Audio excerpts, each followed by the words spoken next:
തിരിച്ചെടുക്കാൻ പറ്റാത്ത തെറ്റുകൾ, അതുകൊണ്ടുണ്ടാവുന്ന മനസ്സിലെ മുറിപ്പാടുകൾ, അത് തിരിച്ചറിയാൻ ദിവസം നമ്മൾ ഒരിക്കലും ഇല്ലാതാകും.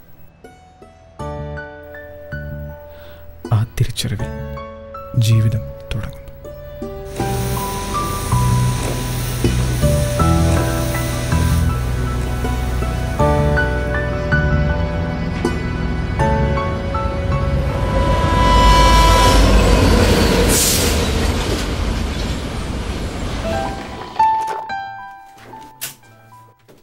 Actually, I forgot to bring a thing. That's okay. നീ പേടിക്കണ്ട, ഞാൻ അത് കൊണ്ടുവരാം. ഇവൻ എന്താ പറ്റിയേ? ഇവനിത് സ്ഥിരമുള്ളതാ, നാട്ടിൽ പോണേൻ്റെയാ. വീട്ടിലത്തെ കാര്യം ഓർപ്പിക്കലളിയാ, അത് മാത്രം നമുക്ക് പറ്റുകയല്ല. നിനക്കെന്താ വീട്ടിൽ പോകാൻ പ്രശ്നം? ഞങ്ങളൊക്കെ ഓരോ ചാൻസ് നോക്കിയിരിക്കുക വീട്ടിൽ പോകാൻ. ഗൈസ്, നിങ്ങൾക്ക് പറഞ്ഞാൽ മനസ്സിലാവില്ല. See you then. Back to hometown. Back to nuisance. Back to nuisance. Back to nuisance.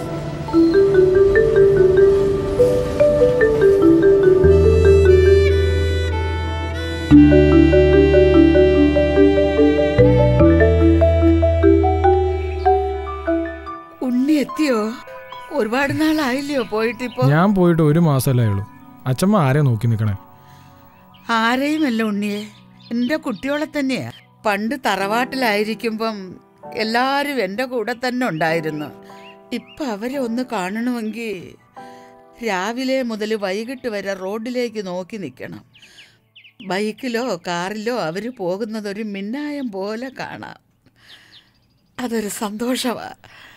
അച്ഛമ്മയ്ക്ക് അവരെയൊക്കെ കാണണമെങ്കിൽ എല്ലായിടത്തും മാറി മാറി നിന്നൂടെ? അല്ലാണ്ട് ഇവിടെ തന്നെ നിൽക്കേണ്ട ആവശ്യമില്ലല്ലോ. പണ്ടത്തെ പോലെ എല്ലാം ഒറ്റയ്ക്ക് ചെയ്യാൻ പറ്റിയിരുന്നെങ്കിൽ നിന്നേനെ. പക്ഷേ ഇപ്പോൾ ഒറ്റയ്ക്ക് പറ്റണില്ല. പിന്നെ നിന്റെ അമ്മ എന്നെ നോക്കുള്ളൂ. അച്ഛൻ ഉൾപ്പെടെ എല്ലാ മക്കളും ഞാൻ എന്ത് ചോദിച്ചാലും അപ്പം തന്നെ ദേഷ്യപ്പെടും. അമ്മ ഒരു ചായ. ഇനിയിപ്പോൾ ഞാൻ സോഫയിൽ തന്നെ ആയിരിക്കുമല്ലോ അല്ലേ? അച്ഛമ്മ അടുത്ത് ഞാൻ 100 തവണ പറഞ്ഞിട്ടുണ്ട്, എൻ്റെ മുറിയിൽ ജനൽ ഞാൻ തുറന്നിട്ടിരുന്നു. എത്ര പറഞ്ഞാലും മനസ്സിലാവില്ല എന്ന് വെച്ചാൽ എന്ത് കഷ്ടമാണ്.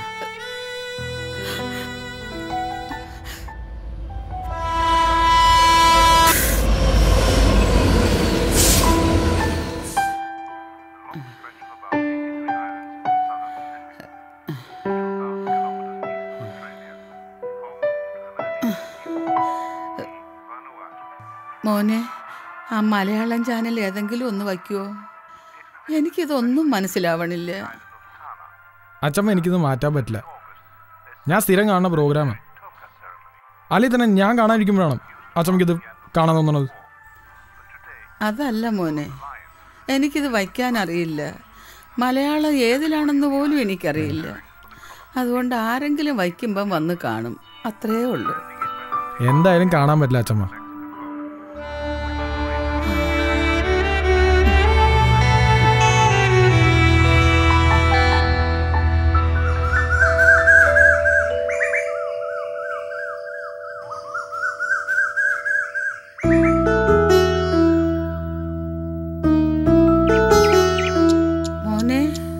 മോനെ എഴുന്നേക്ക്, അമ്പലത്തിൽ പോണ്ടേ? നിന്റെ പേരിലൊരു വഴിപാട് നേർന്നിട്ടുണ്ട്. പോയി തൊഴുത് പ്രസാദവും പായസവും വാങ്ങിട്ട് വാ. ഉറങ്ങാൻ സമ്മതിക്കില്ലേ? അല്ല മോനെ, നിന്റെ പേര് നേർന്നതാ, നീ തന്നെ പോയി വാങ്ങണം. സൗകര്യം അച്ഛമ്മനെ പോയി മേടിച്ചാൽ മതി. ഞാൻ പറഞ്ഞു എൻ്റെ പേര് വഴിപാട് നേരാൻ. ഉണ്ണി,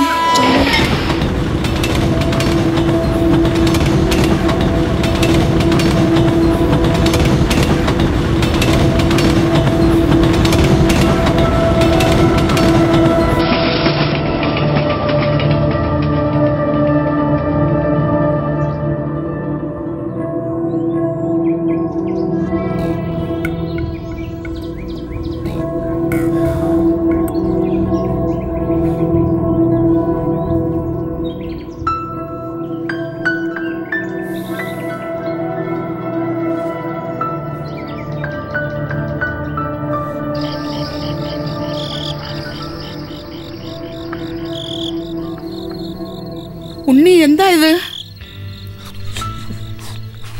ഉണ്ണി ഇത് മോനെ ക്യാൻസർ കാരണം മരിക്കുമ്പോ നിന്റെ അച്ചാച്ചൻ 50 വയസ്സ് പോലും തികഞ്ഞിട്ടില്ല. നീയും വേണ്ട മോനെ.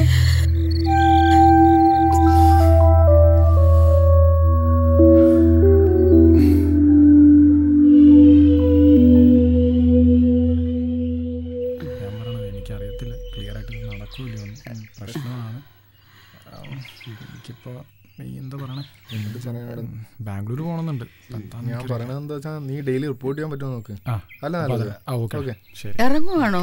അതേ മോന് സുഖം തന്നെയല്ലേ? നാട്ടിലേക്ക് മാറ്റം വല്ലതും ആയോ? ശമ്പളമൊക്കെ കൂട്ടി കിട്ടിയോ? ഇല്ലമ്മേ, ഞാൻ രാഹുലിന്റെ ഒപ്പല്ലേ പോയത്. വലിയ മാറ്റം ഉണ്ടായിട്ടില്ല, ശമ്പളവും കൂടിയിട്ടൊന്നുമില്ല. അതിന് ഇനി 2 വർഷം വരെ എടുക്കും. ശരിയമ്മേ? ശരി മോനെ. എടാ, നിന്റെ അച്ഛമ്മ കഴിഞ്ഞ പ്രാവശ്യം വന്നപ്പോൾ ഇത് തന്നെയല്ലോ ചോദിച്ചേ.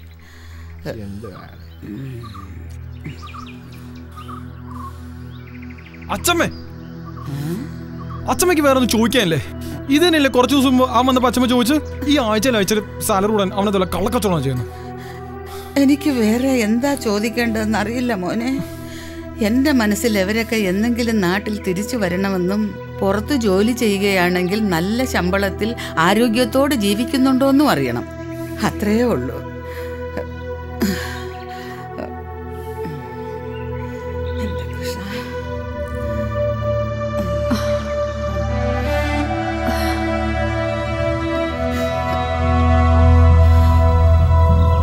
എടാ, നീ അച്ഛമ്മോട് സംസാരിക്കുമ്പോ കുറച്ചെങ്കിലും മയത്തിൽ സംസാരിക്കണം, അല്ലാണ്ട് ഇങ്ങനെ കിടന്ന് തുള്ളി ചാടരുത്.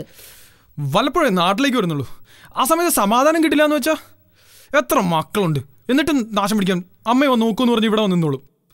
എൻ്റെ റൂമും കൊടുക്കേണ്ടതും. അത് മാത്രമല്ല ഓരോന്ന് പറഞ്ഞ് ഇറിറ്റേറ്റ് ചെയ്യും. ഞാനാണ് ഈ പഴുത്ത് പ്രാന്ത് പിടിച്ചിട്ട്. നീ ജോലിയുടെ കാര്യമൊന്നും പറയണ്ട. നിന്റെ അച്ചാച്ചൻ അതിരാവിലെ എഴുന്നേറ്റ് പശുക്കളെയും നോക്കി 10-12 കിലോമീറ്റർ ദൂരം സൈക്കിൾ എവിടെയാ ജോലിക്ക് പോയിക്കൊണ്ടിരുന്നത്. പക്ഷേ ഒരിക്കൽ പോലും അച്ഛൻ ദേഷ്യപ്പെട്ട് ഞാൻ കണ്ടിട്ടില്ല. നീ അതൊന്നും ചെയ്യണ്ട. പഴയ കാലവും അല്ല. സൈക്കിൾ എവിടെയാ കഥയൊക്കെ നിനക്ക് ബോറായിരിക്കും. പക്ഷേ നിനക്ക് നിന്റെ ജോലി ഇഷ്ടമായില്ലെങ്കിൽ അതിന്റെ ദേഷ്യം വീട്ടിലുള്ളവരുടെ അടുത്ത് അല്ല തീർക്കേണ്ടത്. ഞാൻ പറയട്ടെ? നിക്ക്, ഞാൻ മുഴുവൻ പറയട്ടെ. അച്ഛമ്മയ്ക്ക് വയസ്സായി. നീ അച്ഛമ്മയുടെ കാര്യമൊന്ന് ആലോചിച്ച് നോക്ക്. എല്ലാ മക്കൾക്കും അവരവരുടെ കാര്യം മാത്രമായി. കാണാൻ പോലും ആരും വരാറില്ല.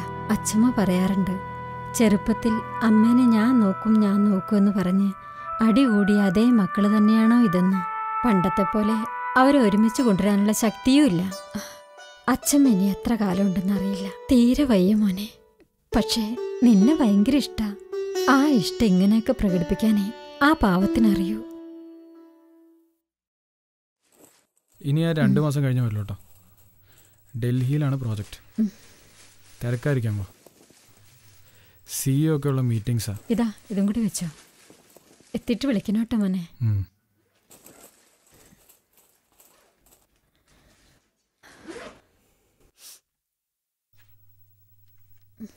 മോനെ സൂക്ഷിച്ചു പോണേ. ശരി അമ്മേ. മോനെ ആരോഗ്യം നോക്കണേ. എനിക്കറിയാം ഞാനിവിടെ ഉള്ളത് മോന് ബുദ്ധിമുട്ടാണെന്ന്. ഇപ്പോൾ ഒരു പുതിയ ആയുർവേദ മരുന്ന് കഴിക്കുന്നുണ്ട്. അതിൽ നല്ല മാറ്റമുണ്ട്. ഇനി നീ വരുമ്പോഴേക്ക് ഞാൻ തിരിച്ച് തറവാട്ടിലേക്ക് പൊയ്ക്കൊള്ളാം. കുറച്ച് വല്ലായ്മ മാറിയാൽ എനിക്ക് അവിടെ ഒറ്റയ്ക്ക് നിൽക്കാൻ പറ്റും. അച്ഛമ്മ ഇപ്പം എവിടെയും പോകണ്ട. ആരച്ഛമ്മയോട് പോകാൻ പറഞ്ഞേ? ഞാൻ അടുത്ത അവിടെ വരുമ്പോഴത്തേക്കും TV ചാനലൊക്കെ വെക്കുന്ന ഞാൻ കാണിച്ചു തരാം. ഇവിടെ തന്നെ എന്നാൽ മതി കേട്ടോ. മോളെ, നീ അവൻ പറഞ്ഞത് കേട്ടോ? സന്തോഷമായുണ്ണി. അടുത്ത തവണ നീ വരുമ്പോഴേക്കും എനിക്ക് ഭേദമാകും. നിന്റെ മുറി നിനക്ക് തന്നെ കിട്ടും. ഇനി നീ വരുമ്പോൾ ഞാനിവിടെ ഉണ്ടാവില്ല.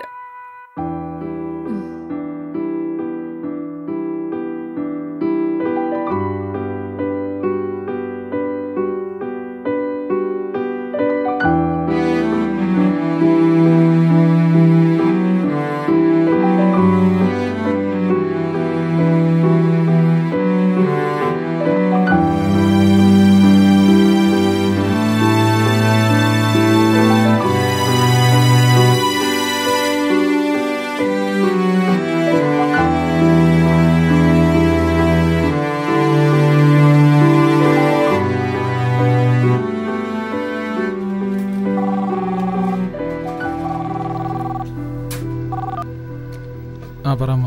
മോനെ അച്ഛമ്മ പോയടാ. എന്താ പറയണമ്മ? നീ ഇങ്ങനെ വിഷമിക്കല്ലേ. നീ ഇപ്പൊ ധൃതി പിടിച്ച് വരണ്ട. നീ വരുമ്പോഴേക്കും എവിടെല്ലാം തീരും. എനിക്ക് ഉറപ്പമ്മ എന്നെ ശപിച്ചിട്ടുണ്ടാവും. എന്താ പറയണേ മോനെ? നിങ്ങളെല്ലാം ഓർത്ത് എന്നും പ്രാർത്ഥിക്കുക മാത്രമേ ചെയ്തിട്ടുള്ളൂ. ഞാൻ മനസ്സിൽ വെച്ച് പറഞ്ഞല്ല. മോനെ അച്ഛമ്മ നമ്മുടെ ഒരു ഭാഗ്യ. അവസാന ദിവസങ്ങളിൽ ഇവിടെ വരാനും എന്റെ കൈകൊണ്ട് നോക്കാനും സാധിച്ചില്ല.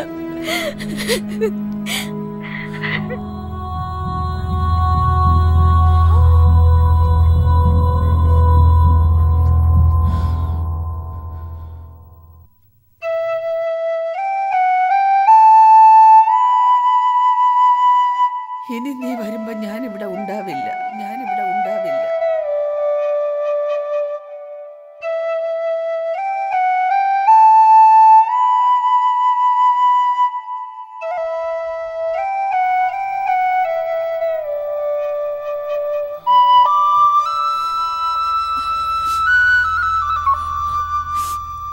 അവസാനം പറഞ്ഞത് തിരിച്ചു വരുമ്പോ ഉണ്ടാവില്ല.